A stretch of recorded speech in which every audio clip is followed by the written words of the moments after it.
y'all. So, couldn't help myself. We are doing. It was a great line. Yeah, it was. It really was. It's probably my favorite line in the movie. We're doing Guardians of the Galaxy Volume 2 spoiler review, so we're going to be talking about everything. If you want to check out our non-spoiler review, we already posted it. It's right here. You can check it out. So we are going to go, obviously, into everything. So if you have not seen the film yet, definitely don't watch this review. Go see, go see the movie. It's really like the first. And I'm gonna be honest. On the first review on the non-spoiler, Jason, I gave this film an 8 out of 10. After seeing it a second time, like knowing what to expect, understanding the story structure that going into it a second time, I loved this movie so much more a second time. There were so many more things that I picked up on and more enjoyable things that I didn't, because there were so many things I had to process the first time seeing it. Yeah, so. I mean, a lot was going on. Like, obviously, a lot of action and just a lot coming at you at once. But yeah, I actually agree. The second time I liked it a little bit better too. I just realized that it's definitely more personal towards pretty much all of the characters. And everyone's character is just so much more, and the fact that you already know them definitely helps. You feel for them that much more. I agree. I still feel. I mean, we'll get into the flaws and nitpicks later in the review. I still kind of feel the same way about Drax. But if I had to give it rescore this for my 8 out of 10, I'd probably go like around an 8.6 or 8.7, somewhere in that range, because I love this movie now after seeing it a second time. As I said, I'm Mary Poppins, y'all. That was definitely one of my favorite moments in the film. Well, and just the whole fact where he's like, you look like, Star-Lord saying you look like Mary Poppins. And he's like, is he cool? And he's like, hell yeah, he is. Just giving Yondu all that credit. Yeah, and it's a good moment between them. Yeah, it's a bonding moment. They have great character interactions, and like I said, Yondu by far was my favorite character in this film. He had the best story arc. He had the best lines in the film. And obviously again, we're in spoilers. His death was just so well earned. Like when that happened, both times I saw this film, I was crying. And in 2014, if you would have told me after we had seen the first film that I was gonna cry when this character died, I would have said maybe, I don't know, but like after watching his interactions, like what he had to go through from the Ravagers, because of the whole child trafficking thing, it was just so well earned, his death, and it would really got a bunch of tears out of me. Oh, totally. Well, I mean, I realized, like, what is this movie about, really? It's about Peter Quill and his dad, right? Family. Except, really, Yondu is his dad. Kurt Russell, obviously, is his linear, his dad. He may have been your father, but he ain't your daddy. Exactly. Like, that's why all these lines have paid off so well, because, I mean, this whole movie, like Peter Quill also said at his funeral, he's like, sometimes you don't see what's right in front of you, and, obviously, Yondu had, raised him pretty much, so... Yeah, after he was kidnapped, but yeah, no, I mean, but when you find out too, like what again, this is what the humanized Yondu. Like when he found out what Ego was doing to his other children, he wasn't taking Peter. Like it humanizes the character and it makes you care more about this guy.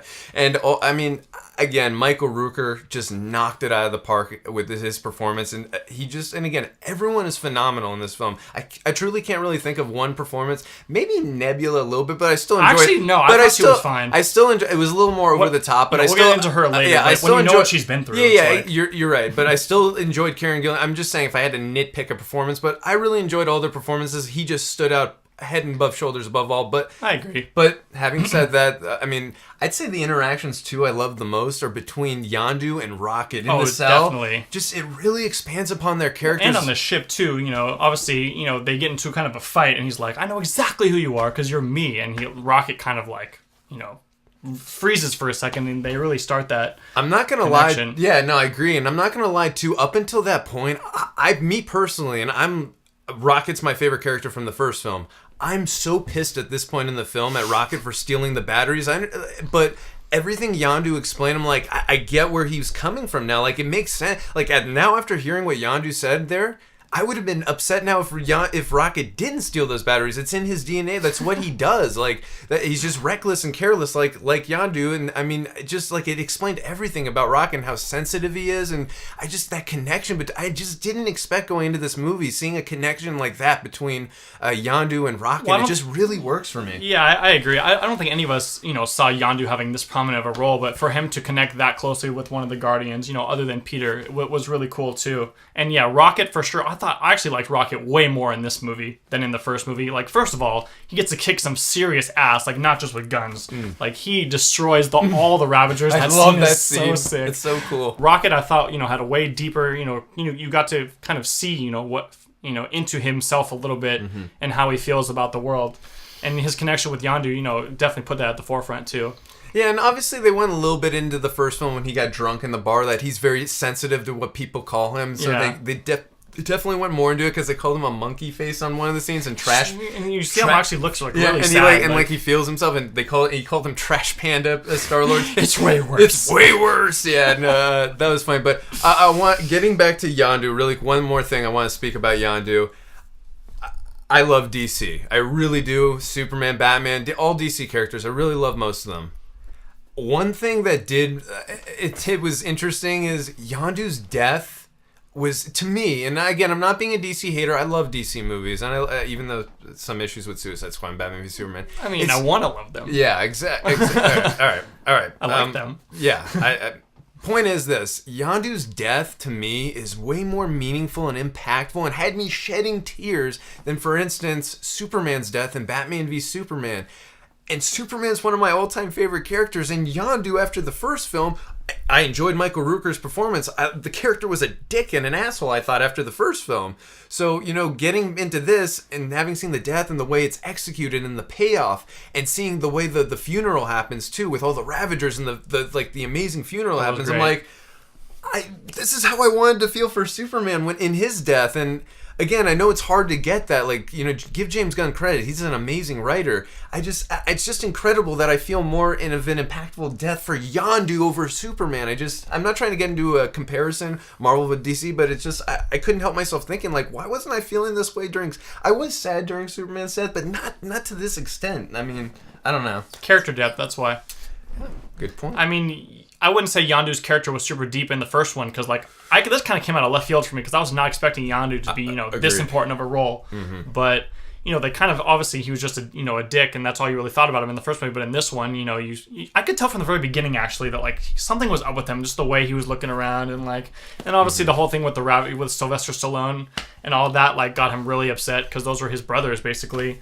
And as we find out later, they're kind of have their own team from back in the day. Yes. But I could kind of tell from the beginning, and he was just really reflecting on himself almost, or just his life. And he even says later on, he's like, I've done nothing right in this world, so you need to give me this one, let me do this. Yeah, and I also love, too, that one scene where Rocket's to Kraglin, James Gunn's brother Sean. He's like, you got any Quill's old music in this vessel? So we can listen to it while they're destroying everybody. Yeah. That was a great scene with the arrow. Yeah. And he's got to kill at least over 100 people in that scene. Get a little bit closer. And Rocket kills 3, and Groot kills 1. Well, he kills the one who was pouring beer on him. Yeah, he totally gets him. Yeah, good. But that was a great scene.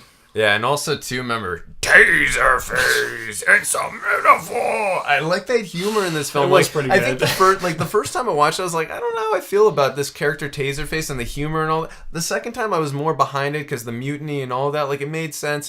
And the humor in the moment, actually, I was fine with it. And also when he calls Aisha, the High Priestess, Aisha, when he calls and says, I want you to let them know that it was Taserface. Also, too, we got to see Kurt Russell as Ego, the Living Planet, and in the beginning of the film, we see how young he looks. And from everything I read, I've been reading that it's kind of more prosthetics with more practical effects, because Kurt Russell can, kind of make himself look. That's what I read. I mean, whatever it was, it looked great. It did, but if they did do a little CGI again, it's the best I've seen since they did it in Ant-Man with Michael Douglas with Hank, making him look younger, Hank Pym in 1989. They did it with Tony Stark when he was in that what was that called again? A binary. Oh yeah, I forget. Dang it! I'm gonna hit myself now for not remembering that name. I love that name. It was so funny what Tony Stark made. But the CGI or the practical effects, whatever they did, as you just pointed out, it was incredible. I was like, dang, Kurt Russell really looks young. I kind of forgot for a second. Wait a minute, isn't he way older than this? I totally obviously knew they did that to him, but I didn't think about it. And I love that song that they open on with Brandy, You're a Fine Girl. And they have that scene with him and Meredith Quill. I knew right away too. Right when the scene opened up, just on the first picture, I knew right away they were going into Ego and Meredith, because obviously to show how Star-Lord was born, and also they wanted to show you Ego implanting the spores in Earth. So yeah. I knew that was that was kind of my first sign, something might be up with him. That was a little my first sign. And then once we got obviously about 30 minutes into the film and there was no villain present, I'm like, I think. Well, there was the Sovereign. I mean, they were technically Well, Rocket's the one who stole batteries from them. I know. But They're I feel the what you're saying. antagonists to the Guardians. No, I'm with you, but we gotta talk about that opening scene. Oh, dude, yeah. I mean, first of all, I just love the fact that like there's this, they're protecting the batteries from that giant monster, and there's this crazy action scene going on, yet the whole audience is perfectly content just following Baby Groot around, just dancing around. And I thought it was really sick too, just seeing all that in the background, but like not being focused on. The way it was filmed was really cool. I liked the opening scene a lot. Oh, I agree with you, and I loved hearing "Mr. Blue Sky" by ELO playing. It was like perfect song for the opening. Yeah, he's just dancing, like, fighting the and again, like you just said, like the fight is in the background. Like you're getting this build up the whole time when Star-Lord's on the Mattel football computer game or video game. When he's doing that, like you're thinking like this humongous battle's coming, which it does, but it's just in the background. It's like all the focus is on how cute Baby Groot is and like just what's going on in the background. And I love some of the interactions too, like between Gamora when Baby Groot's waving and she's like, "Groot, get out of the way, you're gonna get hurt. Hi." Like just some of these interactions, they're awesome. And then when because her face is so like angry, and then she's like, she like notices. No, for sure. And then also like a reference to the to the post credit scene in one of the post credit scenes in the first film when we see Baby Groot dancing to the Jackson 5 song and Drax and he freezes every time Drax looks at him. He did that again twice in this. So I just love how it's like the joke is still there with that. That was funny. I mean, James Gunn was just genius in just making Baby Groot a thing anyways, because I mean, he was so perfect in this movie. I don't know, like it obviously meant that the Guardians didn't have giant Groot, to save them, but like just everything he does is amazing. And like, he's too cute to kill. Yeah. I actually thought that was a pretty interesting line, but I agree. And also too, Taserface. Yeah. And I also thought too that they like James Gunn. He easily could have overexploited Baby Groot, but he didn't. He kept it back, and he only made him when necessary, like in scenes where he has to go like run and put the bomb in Ego's brain, or get a Rocket Raccoon and Yondu the Finn and all that fun other stuff. So it had his moments. Yeah. They don't overuse him. That's what I loved. Like they could have, like I might have overexploited him there because he's so damn cute. But it's like they used him perfect amount, and his interactions with him, like the Gamora one and some of the other ones, when Drax holds him and he's sleeping, and when he's listening to the music, really good interactions with Baby Groot, much better than I thought it could have been. So again, James Gunn he knows, breathes, and lives these characters. He just really knows these characters so well. Well, yeah, I agree. Just all the interactions between all of them, I thought were way better. Like each one of them they're obviously had been together a lot longer, but just seeing the little things like when Peter Quill's about to go with his dad and Rocket's being a dick, and he's just like that was kind of a crazy moment too. I thought where Quill was just kind of like calling him out, just like, dude, you're trying to push everyone away? Like, stop being a dick, pretty much. Where he says, hopefully your dad's not as big of a dick as you, orphan boy. Is your goal trying to make everyone hate you? Because it's working. Yeah. Yeah, no, and then they just leave it at that. That was a good moment there, how the camera pans off to them. And I thought about that, like, some shit's about to go down, and that's the last thing they had said to each other at that point. But and then him and Gamora, obviously, too, the unspoken thing, they start trying to develop that a little bit. And one of the funniest parts was when Mantis was told everyone that he likes Gamora. She just told your most embarrassing. Dude, Drax's laugh is just so, it's so amazing. Funny. It's so good. Yeah. Also, too, I noticed the second time around, James Gunn likes to do a lot of foreshadowing. I mean, a lot of the Marvel movies like to do foreshadowing, but James Gunn is really into it. And what I mean There's a lot in this some movie. of the foreshadowing that I'm referring to is, like, for instance, Gamora is talking to Peter about like, going to visit Ego's planet, and Peter says to her, "What if it's a trap?" And like, well, then we'll just kill him. It was a trap. And I mean, well, how about in the very beginning with Yondu, and then he's talking to Stallone, and he's like, you're not going to hear the horns of freedom at your funeral. Good one. That's a good one. You're scatting your ashes, that kind of thing. Yeah, no, that's a very good one. Also, too, when they get Nebula from the Sovereign, Star-Lord says to them, "Family reunion, yay!" They did have a family reunion because we found out about Thanos, what he does to Nebula every time they lost they hug. Yeah. So I mean, very awkward hug. It was, but I felt it was kind of earned. The first time I saw it, I was like, I don't know how I feel about the hug here, but they keep saving each other and then not killing each other, and like they're sisters. That's the version of like them getting along, I guess. Yeah, no, I agree, but I mean, they're sisters, and there's a deep down bond somewhere in there, and like, I don't know, it worked for me the second time around a lot more than the first time. Also, too, when they're in the campfire, and you got Drax and Star-Lord, they're sitting right next to each other, Ego's there too, as well as Gamora. Basically, he's asking him, I thought Yondu was your father, and he goes, you thought Yondu was my dad? He's blue! And then, or no, Rocket says, he's blue! And then he like looks at you, the look Dave Bautista, Drax makes, it was so funny, but again, foreshadowing saying he was your father, because he's like, he wasn't my father, he just raised me, you know, like to be a thief and beat me up. Oh yeah, I like how they said the same exact line too, or like, I'm skinny, you can fit in a small place, it's good for thieving, like literally the same exact line. But again, they set up that moment right there with that foreshadowing of this is what's going to happen, like, you know, he might have been your father, but I was your daddy, so I just, again, James Gunn setting it up early right there, I like that. I like also, too, how we got to see a little bit into Nebula's backstory, because, you know, we just knew her as, you know, Gamora's evil sister or whatever she was working with Ronan in the first movie. And then they capture, or they get her in this one, and we, you know, and we get to see how, you know, tortured she really was by her father, and how she used to make her and Gamora fight all the time.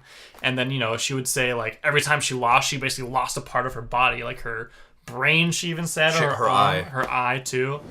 But yeah, it's pretty crazy how, like, you know, kind of getting to see, you know, inside of, you know, get to see more about Thanos too. I like hearing those horror stories, because we've only seen Thanos for like 2 seconds in the entire MCU, and he's supposed to be like this, you know, pretty much the end game villain. So like, well, not end game, I guess, because they're gonna go phase 4, phase 5, phase 6, phase Infinity. But it was cool seeing that backstory kind of Nebula, and getting to see into the window of Thanos a little bit. Yeah, what I thought was interesting that in this, Thanos isn't in this, but you feel his presence just from the story you're hearing about what happened to Nebula. Like, it's haunting, like ripping out arms after your daughters are in a battle with each other. So, I mean, you know, that's why obviously, too, we figure out that Gamora is Thanos' favorite daughter, as he mentioned in the first film, because she obviously beat Nebula in one-on-one battles a lot. But also, you know, what you just mentioned about how he would rip out body parts from her after she would lost, it makes me think differently now that first, in the end, towards the end of the first film, when Nebula and Gamora are battling on the ship, and, you know, Gamora offers her a hand to come back up, and then she goes, I know you and Ronan are both crazy, and she, like, cuts off her hand that's kind of stuck in the thing. It gives more different meaning of that scene now, because she lost that fight right there, and now a body part kind of came off. It makes me look differently and have a different meaning of that scene. So that's what I love about this film, too. Now when I rewatch the first film, it's going to have different meanings and certain, like when I watch the Yondu and Star-Lord scenes, even though Yondu came so close to killing him on that ship, I feel like there's a part of Yondu that would have held back he wouldn't have done it. Yeah. Because every time he could have, like, even they mentioned at the beginning of the first film, you're always soft on Quill. You're the one I'm soft on. You know, it's like, he loves Quill. That's his son. Like, and they just again, James Gunn really set that up really nicely. These guys was going to eat you! Yeah. I was just being funny. Yeah. To me.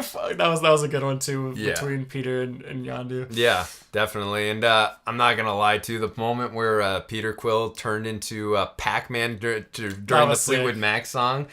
About the chain was playing. That's more foreshadowing too. Yeah. Oh, because they mentioned Pac-Man. He's like, I'm gonna build all this Pac-Man shit. I'm gonna build some weird shit. And I love all the video game vibe in the film too. You got the Sovereign. They're playing like basically that was like an arcade video game with all the noises. Oh, and I love that part. The one guy left, and then he gets out. And he's like, "You suck, man." And do you remember? So funny. That's what happened at arcades. If you were doing so good on a level, everyone was watching you, and then if you messed up, you suck, man. I love the whole retro 70s, 80s vibe of this film. Like, and that's what I feel like a lot of these Marvel movies are getting. But like Thor Ragnarok, just look at the font. It's so 80s style. I love how they're getting back to that kind of 70s, 80s retro style of filmmaking. It's awesome. So with superheroes incorporated, it really works. That's what Star-Lord really knows is that time period. So he feel like he kind of dresses like that. As I said, I love this film. A couple things that did a little bit bother me in the film.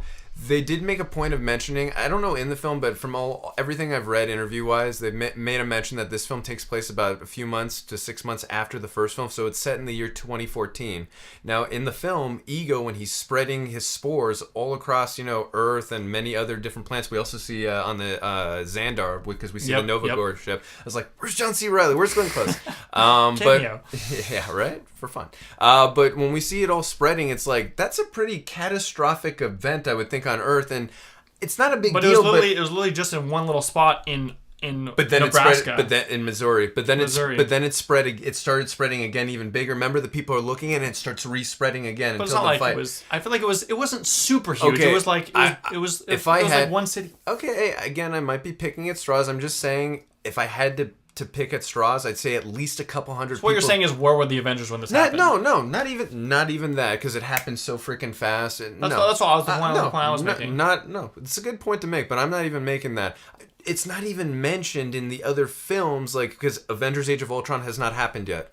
Ant-Man has not happened yet. Captain America Civil War has not happened yet. Doctor Strange has not happened. In all four of those movies, there's no mention of a catastrophic spore event, like, where... I guess my point was that it's not that catastrophic for it to be mentioned. Okay, maybe. Because it didn't follow through. It didn't happen. It didn't really get to happen. Again, because they stopped it. No, maybe you're right. I would just say that as I saw it the second time, it just looked like it started spreading way bigger. So maybe you're right. Maybe only a couple hundred people died, and that's not a big enough event to even talk about. I'm just saying that does maybe make a little continuity in there. But to nitpick a film for basically other films not knowing that what was going to happen in this film like 2, 3, 4 years ago is a little bit too much of a stretch. That's why I'm calling it a nitpick. That's just me. And also, you're right. That's why I'm calling it a nitpick. And what I'm saying also is that's what comes into the territory when you make it set in 2014 when all the other films. I actually didn't even hear that. Did they say that in the movie that it was set in that not time? in the movie, but it's confirmed. This movie was set in 2014. Confirmed. Okay. Mm-hmm. Also, I want to talk a little about Drax. Drax is hysterical in this movie. He is probably the best comedy. He is his laugh, his dialogue, his interactions. Maybe one or two times he was going a little bit extra mean to Mantis, but I guess that's part of his. That's just part of his character. And Payoff at the end, though. Yeah. You're beautiful. You're really beautiful on the inside. On the inside. Yeah. No. Again, he had me crying. I'm not gonna lie. He had me crying, and I was laughing. My biggest issue is, and I don't mind him taking a backseat to this film, because he was a big part of the main focus of the story of the first film, going after Ronan, for killing his wife and daughter. So they made him a big part of the story, so gave him a little more of a backseat of the role for this. I have no problem with that. My issue was he was relegated more to just comedic relief. He's in one action scene in this entire film. Drax the Destroyer. Again, his interactions work with the characters. He's hysterical. All his scenes still work for me. I just would have just liked one more action scene, just in general, and him being in another action scene. That's all I'm asking. Just and throwing in another scene would have been cool, like another action scene. Yeah, that's what I'm saying. I just wanted to see him kick ass. I agree. He in that way he probably was underutilized, but I feel like Dave Bautista actually was pretty underrated in this movie. Like I thought he did a really good job. Obviously his laugh, things you mentioned, of course, like his exploding laughter, so contagious. So like funny. You can't not laugh when he laughs like that. It's just you can't not do it. But like I don't know, just little things like even his interactions with everybody else. Mantis, obviously they kind of gave him that connection because Gamora had Nebula and Peter had his dad, and Rocket had Yondu, but that was kind of his little interaction, which was cool. But even with the other Guardians, like him talking to Peter Quill about how him and Gamora, the whole thing with not being a dancer, just I don't know. Dave Bautista's facial expressions were just so spot on for the way Drax is. I have slayed the beast. What? I think my favorite line of his was when Mantis just gets hit in the head. He's like, Mantis, look out! That was hysterical. 3 seconds away. I'm sorry. Not my favorite line. Just my favorite moment and facial reaction of his is when you look, we pointed out earlier, when he says he thought Peter was or Yondu was Peter's father, and then the look, he's blue, and then the look.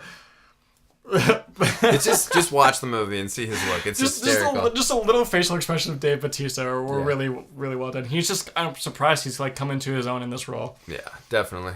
Another moment that a little bit bothered me, but it still worked in the film, when Peter learns that Ego gave his mother the brain tumor because he didn't want to have to return to Earth anymore. He wanted to focus on his goal and mission, and he couldn't do that because he's so in love with Meredith Quill. So from that point, I got it from the storyline, and it worked. Like, they had to get Peter really upset with his father to the point where he's not going to join him anymore. But I love that scene too, where he's just like, what? He snaps out of that daze that he's in, that slow motion scene. Yeah, where he's focusing on eternity from the comics. Yeah. No, I agree with you. And again, it all works, but just I feel it would have been a little more meaningful and impactful. Like, for instance, in Star Wars, when Luke Skywalker's fighting his father, there is so much conflict in Luke. Like, he's trying to turn him good, and obviously that's not the case here. Darth Vader didn't, kill Padme, and kind of he did, and it broke her heart, but not in like intentional murder, like gave her a brain tumor. Yeah, and he didn't destroy Luke Skywalker's Walkman. So True. I do get where He did cut off his arm though. very true though. But like I do get why Peter's pissed at him.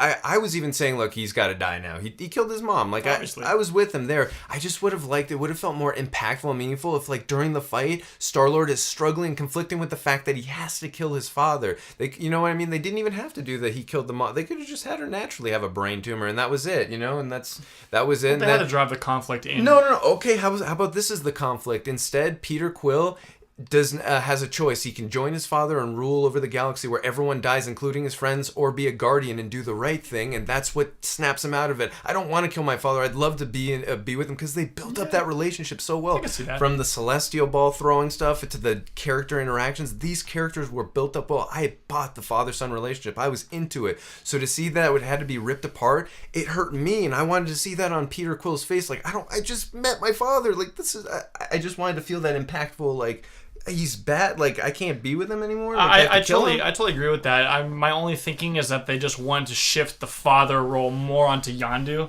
No, but I totally agree. I think your setup would have been way better. Like, actually make the father the aggressor in the beginning. Where it's like, you're not going to join me, then I'm gonna have to kill you too. That kind of thing, and him just becoming like evil at that moment. Versus, he said, "Oh yeah, I planted a tumor in your." He kind of said it casually. He was pretty dumb for saying that, by the way. But then Peter obviously snaps out of it and just starts blasting him to pieces. So like Peter kind of starts it. So I actually agree. I think your setup would have been way better. But my only thinking was the reason why is that they're like, okay, we got to get everyone back, totally off of him onto Yondu. I don't know. I agree with you. You make a perfect point there. But the thing to me is, you could have done what I just said and still had the Yondu lines and moments. It's still personally would have worked for me. I even said it. I thought your idea was better. Yeah, so. But whatever, what we got, I guess still worked. It still fit what was going on, but I just personally would have liked that a little more. Again, it didn't impact the story like a crazy amount, and I even think this fault is more in CGI. The actors on the Sovereign didn't know where Rocket maybe was going to be positioned or something. I don't know. But in the scene where Rocket steals the batteries and then shows it to Drax, like, the moment works when Drax laughs and, like, the interaction, it works. It's just when Rocket, and I noticed this the second time too, when Rocket shows off the batteries, it just looks like it's so in plain sight that 3 or 4 Sovereign, again, from what I saw in the second time, it looked like they were staring right at the batteries when he was just showing them casually, like they had just stolen them from someone else on another planet. I just would have thought the joke would have worked better and not taken me out of the picture if it was more, like, casual, like, Drax, I got here, dude. Or if it was like after they already been outside. Or after they just gotten outside. Yeah, that too. It just felt like, dude, why aren't the Sovereign not saying anything? I know 3 or 4 of those guys can see the batteries right there. Again, that doesn't kill the movie or anything. I mean, they were going to find them 5 minutes later anyway. Exactly. That's why I didn't care as much, but it just still bothered me the second time. Like, dude, just not be so obvious that you just stole. It's like me stealing from a bank. I got away with it, but before I walk out with the bank, I'm like, jeez, look at all these $100 bills I got, dude. I don't know. I just thought it was being too obvious. Well, Rocket, he didn't give a fuck, so. Very true. Very good point, actually. That's hard to argue. But again, he gives 0. No, you're right about that. But you're right about that. I'm just talking about the Sovereign, not even saying, okay, he's got our batteries. What's going on? That's all I'm saying. Just pulled me out of the scene a little bit. That's all I'm saying. Dude, Rocket just says, I forget the line, but you're conceited. You're not conceited douchebags at all, are you? And then he winks right at them. And I'm using my left. He's like, that was meant to be behind your back. He does not give. He does not give a fuck. No, it was funny for sure. And I guess just to cap it off, I thought that Kurt Russell did a really good job as Ego in this movie. I mean, Marvel definitely has the stigma of like not that great of villains, which I mean I semi agree with, but some of them aren't that bad. But Malekith or the Dark World.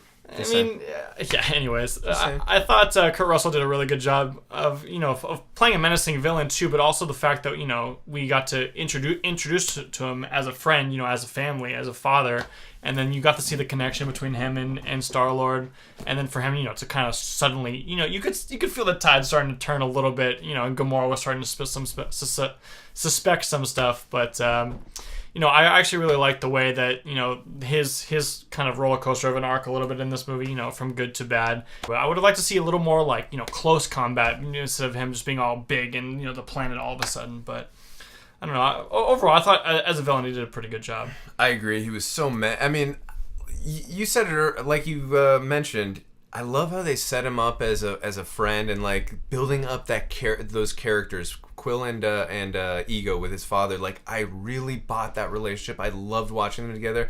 And again, because of everything you saw what this character had to go through in the first film with his mom and wanting to find his dad, I really love the build up of this, and then boom, we find out he's evil and he wants to take over planets, but do it with his son, kind of Darth Vader, rule the galaxy as father and son. So I like that, and he's very, very menacing. You really felt, even though we know the Guardians are in Avengers: Infinity War and Volume 3, you really do feel in the moment that they are in a lot of serious amount of danger fighting this planet. So I agree. Kurt Russell really did a great job. The chemistry between him and Star-Lord really works. I kind of got a little bit of vibes of Ang Lee's Hulk 2003, where the dad versus the son kind of fighting, for son, I want you to join me or something like that, or I want your powers kind of thing. Yeah. So just Kurt Russell's got the beard and the stats, just like Nick Nolte in 2003. Just saying. Yep. But getting back to this, I love the way the villain in this. It really works, and they did a great job in the marketing, because I kept on thinking I wasn't paying a crazy amount of attention to all the trailers. We did a trailer review on one of them, I believe. Mm-hmm. But in a lot of the trailers, I didn't see too much of. I mean, I didn't see really a villain. I'm like, I just thought they did a great job of covering it up and not, going like the Doomsday route or something like that. Obviously, there wasn't a twist like that in Batman v Superman, but just showing us too much. For instance, I thought they did a good job marketing wise. I gotta say too, Ego's planet was just beautiful. I thought that looked amazing. Just all the palaces in there and the sunsets outside, and just even the caverns with the skulls. That was pretty sick too. I agree, and I'm not gonna lie though, I'm really sad we never got to see Star-Lord's planet. With Pac-Man and Heather Locklear and all this crazy shit. I wanted to see that freaking Seriously, planet. It was like the planet would just be Pac-Man, and then he'd be like chilling on the map. Anything with Heather Locklear on the planet, I'm down to see that. That works for me. So yeah, Heather is really hot. Watch Wayne's World 2. She's great in that. But yeah, we're going to talk now about some of the post-credit scenes, or actually all 5 of the post-credit scenes. There were a lot. I'm going to say one thing too before we even go in depth about these post-credit scenes.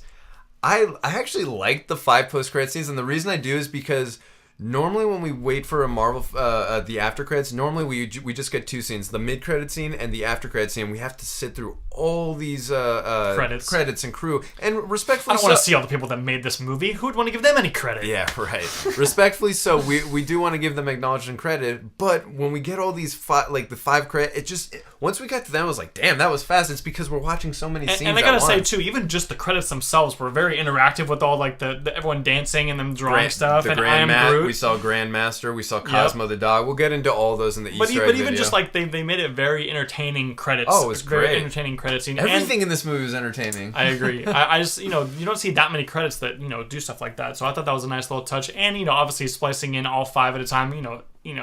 Kind of made it shorter of a wait, which was nice. Even when there's 5 scenes, it felt shorter. Like, yeah, no, I agree with you. The first scene we got, it has Kraglin, and we see that he's got Yondu's fin now and the Yaku arrow that... I gotta say, real quick, that might be a mistake, because you definitely see Yondu burned with the fin on. So I don't know if there's another fin. One? Maybe, yeah. But I thought about them, like, you totally noticed it on Yondu, and then Kraglin just has it. I'm like, where did that one come from? You're probably right. I'm gonna have to watch that when I see it a third time. And also, right. And also because they say it's a prototype, so I doubt there's 2 of them.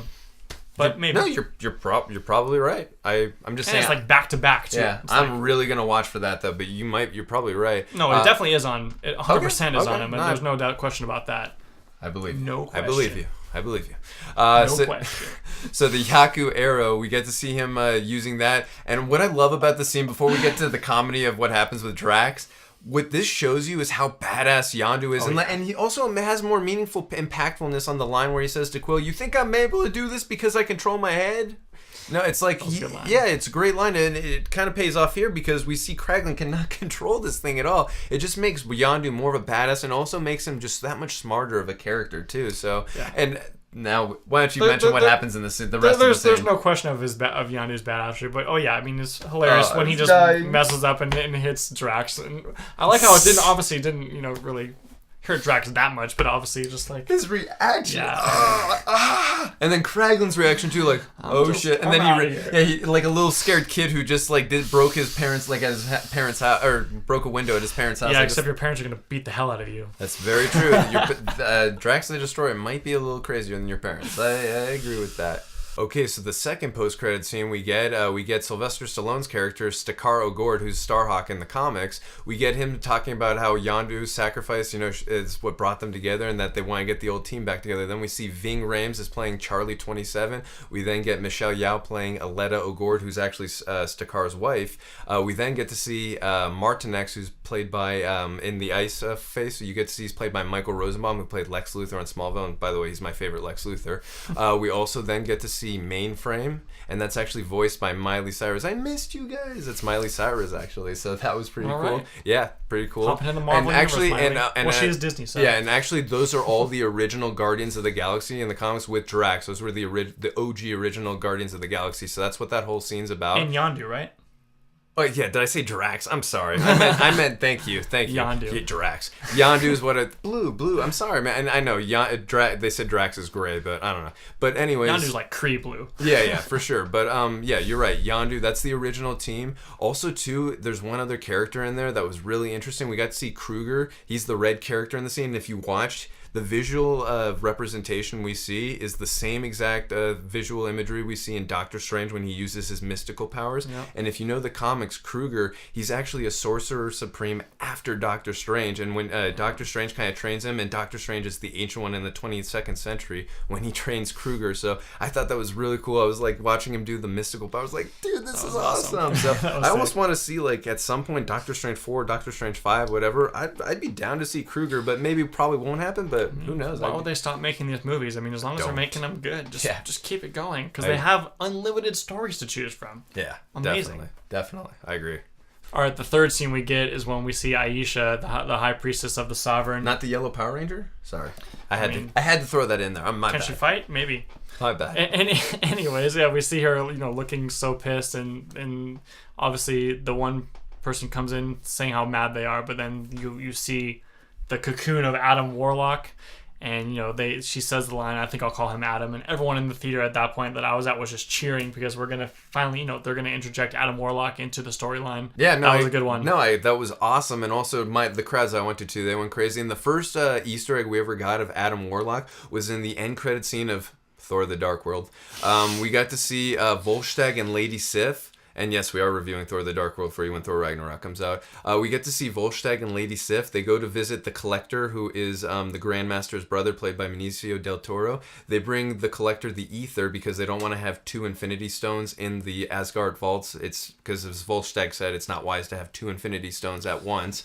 And we see Adam Warlock's cocoon. But then when we get Guardians of the Galaxy, which I would imagine is a few months in the timeline after Thor: The Dark World, we then see that the cocoon is completely gone and just gone. And James Gunn said he didn't mean to put that in. It was just more of an Easter egg. He didn't know he was going to actually put him into these movies later on. He said if he could have gone back, he wouldn't have done that Easter egg. So this is more the representation of the cocoon. But I always loved how we got that first representation Easter egg at the end credit scene of Thor: The Dark World with Volstagg and Lady Sif. And now cool to see it back when it's being reintroduced. But this one, because the character is more cybernetic or robotic in the comics, he deals more with the Soul Stone and all that, and fight in the Infinity War and that. I just liked seeing it was kind of more of an artificial interpretation that we got to see, because that's what a lot of what the society kind of is. Yeah. So I like seeing that version of it. It was really cool, and just I just thought it's interesting that the Sovereign are the ones who are creating Adam Warlock. So I thought that's really cool. And I don't expect to see him in Avengers: Infinity War. I expect more Guardians of the Galaxy Volume 3 or whatever they call it, and also maybe in the 4th Avengers film. Maybe that comes out in 2019. But if not in that one, actually, you know what? I don't know if I see him in that one. Actually, maybe we'll see. I see him more in Guardians 3. Because that's what this is. Because that's end credit. They already have so many people, in that movie. So maybe one thing I will say is going to be interesting, because we saw in this movie that Peter had celestial power. Yep. I would have thought they would have given him like a little, even after Ego died, like just give him a little glimmer of that power. Because how is he gonna fight Thanos without his celestial power? Here, Thanos, boom, boom, boom. Yeah, maybe. I don't know. I just would have liked just a glimmer. Maybe it'll just reappear later. Or maybe he'll get it back again. Maybe. So or maybe Doctor Strange will just turn the time back around and he won't kill Ego. Jason, we've come to bargain. Love that, one of the best scenes ever, by the way. Oh yeah. Now getting into the 4th post-credit scene, we got Teenage Groot. I love this. I was laughing and dying. And Star-Lord dad, pretty much. Dad. Yeah, no, it was so funny. Like, I am not boring. I'm sick of walking in here and seeing all your vines everywhere. I am Groot. So funny. And also too, if you know, again, I pointed out earlier, this movie is confirmed by James Gunn. It is set in 2014. It's set a few months after the first film. So if he's teenage Groot in 2014, I have to imagine when Avengers Infinity... But does that scene take place in 2014? Because obviously he went from this to like teenager size. I got to imagine. I mean, did Peter Quill look like he was 3 or 4 years older? He looked like it was a few months, maybe. And I don't. Maybe it's a year later. Fine, let's call it 2015 then, for Jason's argument. Let's call it 2015. So we'll say Avengers Infinity War comes out in 2018. He's definitely going to be giant Groot. He will be normal Groot. Size and Groot. I actually heard, like, they even said the Groot that we've seen isn't even his full size, so he might even get bigger than that. Okay. I can't wait to see some interactions between him and Hulk. I literally think Groot's going to be massive. I can't wait to see at some point. I can't wait to see Hulk like smash, and then Groot is like to him, I am Groot. Like, give me that interaction. That's gonna be awesome. And there are tiers of strength in, like, you know, in the Marvel ranks. So like Groot is definitely will be on that level for with him, sure. and, like, Thor. Dude, and how about guys. this too? How about Peter in one scene in Avengers Infinity War? I'm thinking Peter, Star-Lord, Tony Stark, and Rocket Raccoon. How about that? How about throwing Hawkeye for good measure? That's going to be so funny. And by the way, if Marvel does not have one moment where where Tony Stark and Doctor Strange both say to each other, "No shit, Sherlock," if we don't get that, I'm going to be very upset and disappointed with Marvel. You're asking for a lot, but that would be amazing. And if we do because they both play Sherlock Holmes. And if we do get it, yes, correct. And if we do get it, I want credit, Marvel. Just saying.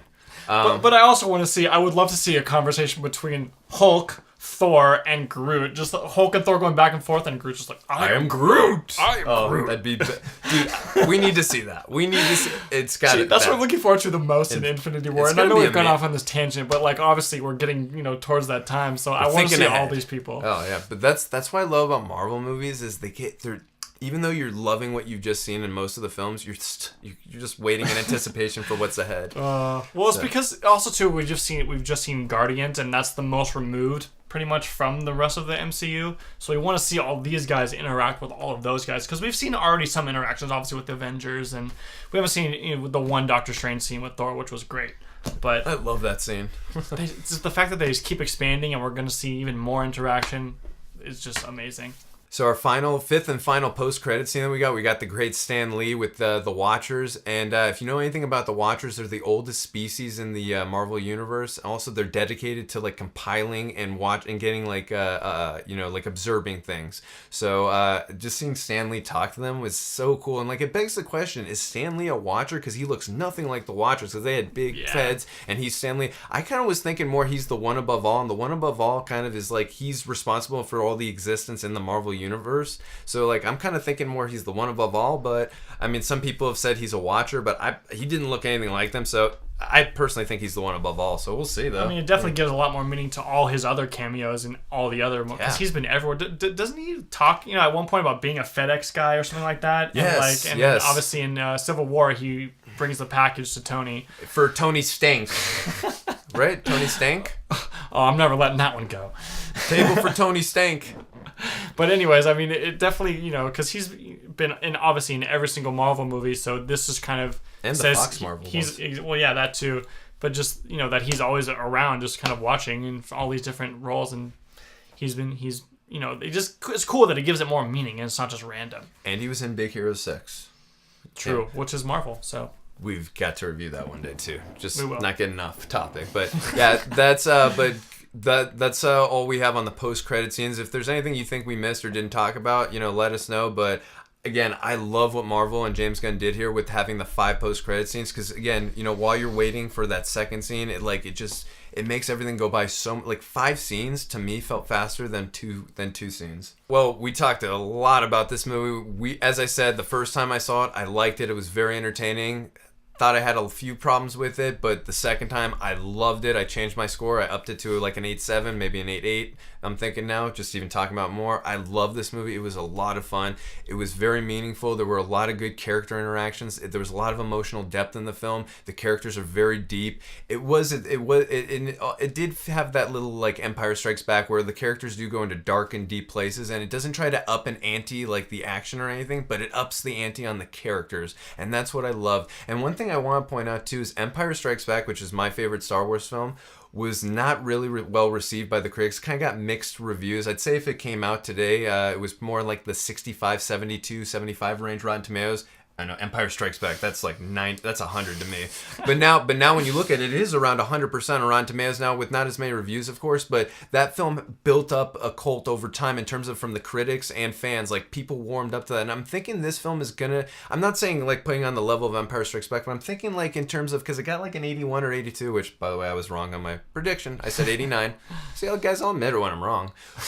But yeah, I feel like over time, I feel like this film's gonna stand the test of time, and what I mean by that, and I feel like in 15, 20 years, some of the people maybe who didn't love it and had some issues with it, I feel like they're going to rewatch it in 15, 20 years and go, I actually love that movie. It's a lot of fun. So that's, I mean, not to any extent, but that's kind of how Age of Ultron is with me. Every time I watch that movie, I like it more and more every time. It's just a great movie. Anyways, my thoughts on this movie. I liked it. I think I liked it just as much the second time, but I really liked it from the beginning. I mean, I think this is a better movie than the first one. Like, the first one maybe has some more standout moments, maybe, but this one it just felt way more personal, and I just felt way more connected. And the storyline was a little bit choppy at points, but that didn't really bother me at all. Like, I just had a great time watching this movie from start to finish. All the characters are just built up so much more, and you get so much more payoff when they do things. Like, obviously, the Yondu payoff is the best part of the movie, but just even all the characters, seeing their interactions more with each other is just great to see. The soundtrack was really good. The CGI and effects are amazing as usual. It's a Marvel movie. Like, they really can't make bad movies. Even their ones that aren't great isn't that bad of a movie. Thor: The Dark World. We'll get into. I can't wait to get into our review about that film, my friend. It wasn't a terrible movie, but it has lots of issues. We'll get into it when we get into that film. Don't worry. This movie, good time, my friend. I really enjoyed, and I agree with you. Some people may not like it right away, but I think after you get some time to process it, you'll like it more and more as you watch it. I agree, and I think last thing I just want to say, I think what I loved also about this film so much, the theme of family. It just really touched in him. There were a few lines about on that subject. Well, Drax even said, we're not friends, because Nebula says all you do is argue, and he goes, she's right, we're family. And the one where Quill and Nebula and Gamora are talking. He's like, why are you trying to take this away from me? I finally found my family, and she's like, I thought you already had. That was a deep cut line. Kind of stole my joke there, man. I was gonna say bald guys all say we get the family line. Vin Diesel, in Fast Food, we're family, and then Drax and this, we're family. So I was gonna say it was only bald guys, but then you said Rocket, but Rocket doesn't have. He's got hair. And Gamora. Hair. Oh, Gamora said she's got nice hair. Oh, she's gorgeous. A little bit of purple. Even in the green makeup, she's still gorgeous. She was good as a blue alien, but I think she's a little better as a green alien. Their chemistry really works too, Peter and Gamora. Yeah, really, I liked it a lot. Yeah. That's kind of my point. Like, all the interactions between all the Guardians were really good, and I just feel like had more meaning just with everything. So. I love this movie a lot, and I'm sticking with my score, about 8.5, 8.6 maybe. But higher score. I never thought the other day. I'm not gonna lie. You would have told me when I see it second time, I'm gonna give you a higher score than you after the first time. I don't know if I would have said that, but after seeing it the second time, I couldn't help myself. I loved it. Yeah, I totally agree. But anyways, that's going to do it for this video. Let us know what you guys thought about it in the comments section. We are going to be doing an Easter egg, semi-Easter egg thoughts video, follow-up video to this one, so be on the lookout for that one. And if you like these videos, you can hit the subscribe button. See you guys next time.